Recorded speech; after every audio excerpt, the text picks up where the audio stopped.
Hello students, welcome to COM 333 Oral Interpretation. This week we'll be looking at performing culture and its relevance to oral interpretation performances. The week 5 agenda tells us that we are in chapter 5, and as we go through chapter 5 we're looking at performing culture and the various things we need to know about culture and how that works when we are doing dramatic prose and poetry interpretations. And additionally, we are looking at impression management as well as dramaturgical perspective and symbolic interactionism in our videos that we're watching. We're completing weekly review number 5 as well as the oral interpretation project outline, and the critical assignment begins this week with our topic selection. As we look at weekly review number 5, it's important that you will complete a voice thread presentation of a cultural rite of passage that could be used for cultural oral interpretations according to the recommendations in the textbook.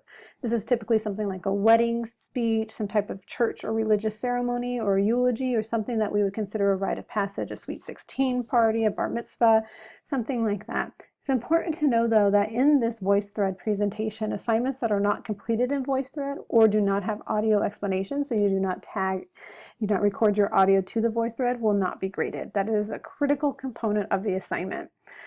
It's important to know that you will do the following. You'll identify a notable cultural rite of passage and create a presentation that includes a clear description of this rite of passage, the definition of culture and rites of passage in general, the use of rites of passages as oral interpretations according to the text, as well as an explanation of characteristics of rituals and things of that nature, and in addition to that, a reflection on cultural performances.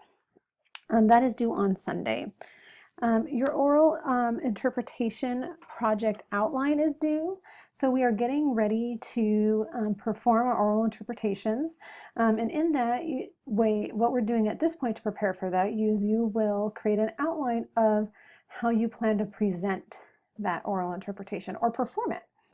So as part of this performance process, it's important that you create an outline and script that includes the following: a 1 to 2 page outline that clearly articulates your plan for the performance.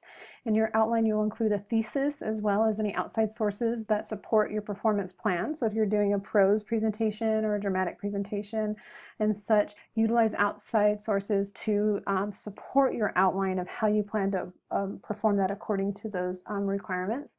You'll also include a script for your performance as well as the actual text for your oral interpretation. So with that, what that could simply be is just the text of your oral interpretation within your script. So your script would show if you're doing any kind of introduction or any type of closing outside of your performance, the verbiage you plan to use for that, and then a script of how you plan to perform the actual text. So that will automatically be embedded into the script in some way. Clearly state in your outline how your interpretation fits within prose, poetry, or dramatic interpretation. I should clearly be able to see that through the outline. Now remember, when you perform it, you do not need to say this is a prose presentation or this is a poetry interpretation or a dramatic interpretation and such. That should come out as you perform it. But rather, I need to clearly see that within your outline in some way. It's important now to go over the critical assignment. This is not due until week 8. However, I wanted to go through this today because you are turning in your topic selection at the end of the week. So your critical assignment requires you to write a 5 to 7 page APA paper about a theory from the course that includes the following. So you're going to select a theory to review, and in that you're going to clearly introduce the theorist, provide a background of it and its use within communication studies, provide an overview of the use of this theory in critically evaluating oral interpretation performances, provide an explanation of it, share how this can be utilized within Christian worldview perspective, and share some of your personal thoughts on this theory and its relevance to oral interpretation performances. You'll utilize the course text and 3 outside sources. So the theories that you can choose are listed at the very beginning of this assignment. That's either dramaturgical perspective, symbolic interactionism, impression management, cultural hermeneutics, linguistic relativity, I thou, elaborated and restricted codes. So any of those can be chosen.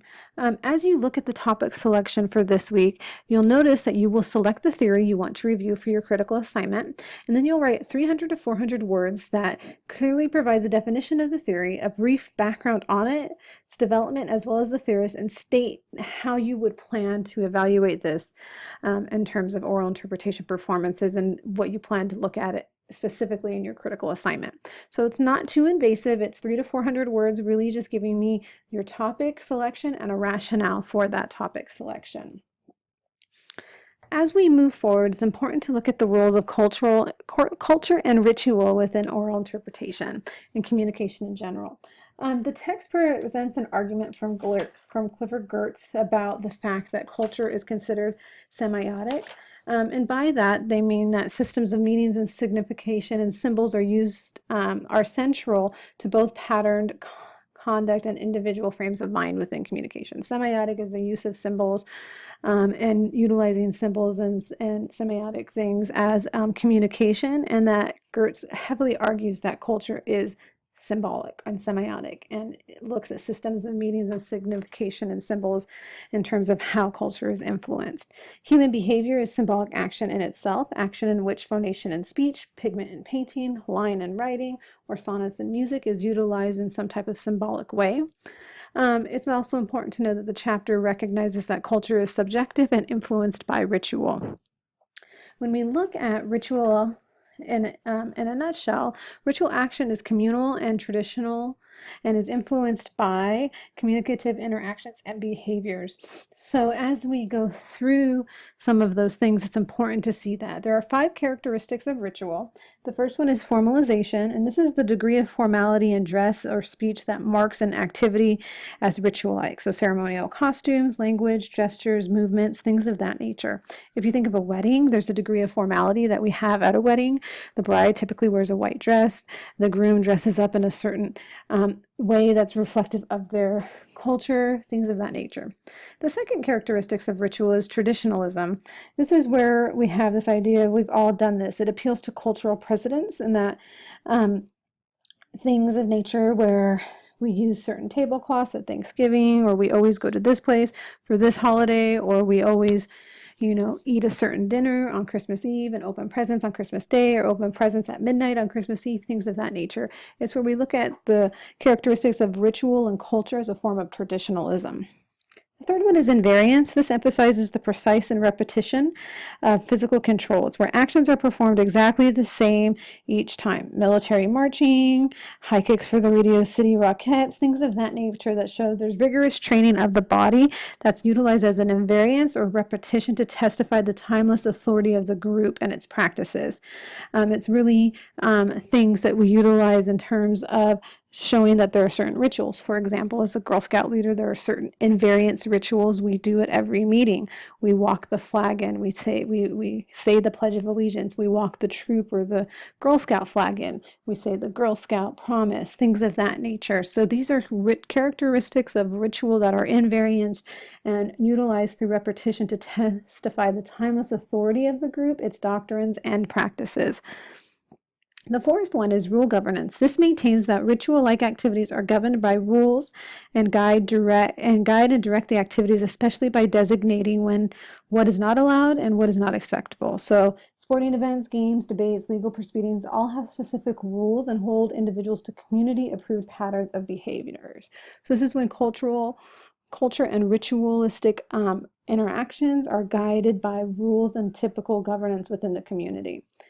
And then the last one is sacral symbolism. This is appeals to supernatural beings and things of that nature. So it's when we look at sometimes people and objects become sacred through ritualistic acts within a culture or within religions.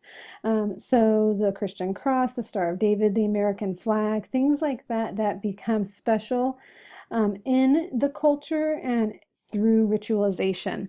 And that's where that comes from. So as you look at those 5 things and you start to think of what we're doing this week and how you're developing your interpretations, it's important to keep that in mind. As we look at the next point, we're looking at Goffman's dramaturgical perspective. This is a theoretical perspective that considers one of several sociological paradigms within communication theory. It's analyzing the context of human communication and really focusing on what is important is the sense of who a person or actor provides them, the audience, through his dealing with them and what sort of person he is behind the role he's in. The theory really suggests that a person's identity is not independent but constantly remade as the person communicates and interacts with others. There's 7 elements to dramatic performances within Goffman's idea of the dramaturgical perspective. The first one is belief in that the part one is playing is important, and even if it cannot be judged by others, the audience can only try to guess whether the performer is sincere or cynical. So it's by demonstrating a belief in the part a person is playing. The second one is the mask. This alludes to the idea of the front or the mask is standardized, generalizable, and transferable technique for the performer to control the manner in which the audience perceives him or her in a dramatic performance. The dramatic realization is a portrayal of aspects of the performer that he or she wants the audience to know. When the performer wants to stress something, they will carry on the dramatic realization. The fourth one is idealization. This is where a performance often presents an idealized view of the situation to avoid confusion and strengthen other elements in the dramatic perspective. The fifth point is maintenance. Maintenance is of expressive control refers to the need to stay in character during performances, where number 6, misrepresentation, refers to the danger of conveying the wrong message from a performer. The audience tends to think of a performance as a genuine or false, and performers generally wish to avoid the audience having disbelief in them. And the last point is deception. This refers to the concealment of certain information from the audience, whether to increase the audience interest in the user or to avoid divulging information which could be damaging to the dramatic performance as a whole. So Goffman developed this as a way to let us know that there is that suggests that person's identity is not independent, but rather is constantly remade as they communicatively interact with others in some sense. And so from a dramatic perspective, those 7 points are vital to understanding how we can utilize them in dramatic performances and interpretations. Impression management, rather, is developed by Goffman and also was really a result of his research on dramaturgy. It was really more of a social response to it. So dramaturgical perspective was created in sense of looking at dramatic performances and things from a communicative perspective. Impression management came and looked at it from more of a social perspective. So it took his dramaturgy and took it to how we can apply it to everyday communicative experiences. With that, impression management refers to our desire really to manipulate others' impressions of us on the front stage. The front stage is the stage in which we interact with others on a continual basis, or the stage in which we're interacting with them. So at work, my front stage is how I present myself at work. At home, my front stage is my identity at home, things of that nature. Goffman's told us that we use sign vehicles to present ourselves to others, and there's 3 common sign vehicles. It's really a real-world application for dramaturgical perspective. The first sign vehicle is the social setting. The setting is the physical place in which the interaction occurs. We know there's certain protocols to how we conduct ourselves in a doctor's room, in a hallway, in someone's home, in a professor's office, at the grocery store, in the car, with our spouse, with a stranger, things like that. So a person who lives in space, we typically arrange our communicative interactions in terms of social settings. So the vehicle in which that social setting takes place significantly influences how we communicatively interact with others. And so that's an important part to take into that. The next vehicle we consider when we are looking at how we want to manipulate others to have a certain impression of us is appearance. Our appearance speaks volumes about how people's first impressions are and things of that nature. And so our appearance is that if I present myself as a businesswoman, then I am going to be perceived as a businesswoman, regardless if that's a falsehood or is something true. And then the last sign vehicle that's most commonly used is that of manner of interacting. This is really consists of the attitudes we convey and attempt to get others to form certain impressions about us. The most common way to convey attitudes is through nonverbal communication and behaviors, and the ways we have of communicating that do not use spoken words. So these consist of gestures, facial expressions, body language, things of that.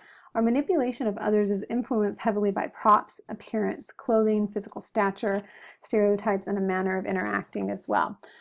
Props deal with what we use, things that we're physically using to convey a certain personality or way that we want to be perceived. So if I'm carrying a baseball bag full of baseball stuff, I have a coach's hat on and a whistle, I'm going to convey to those people, my impression is going to be conveyed that I'm a coach. Things of that nature are my props, my appearance, my clothing, physical stature, all meet that requirement in that social setting and in those vehicle of appearance to show that I want to manipulate you to believe that I am a coach, or I'm presenting myself as a coach in this sense. It goes into the idea of all the different hats we wear and the way that we present ourselves. At work, you may present yourself as one way. At your child's school, you may present yourself in another way, so on and so forth. And that's what that gets into. Just to recap, we are looking at week 5, chapter 5, performing culture. You're watching some videos on impression management and dramaturgical perspective, as well as symbolic interactionism. We're having specific lecturing on symbolic interactionism next week. We're going to kind of spread out the different theories you can look at for your critical assignment in that way. You're completing weekly review number 5, as well as your oral interpretation project outline and your critical assignment topic selection. If you have any questions, let me know. I pray you all have a blessed week. Goodbye.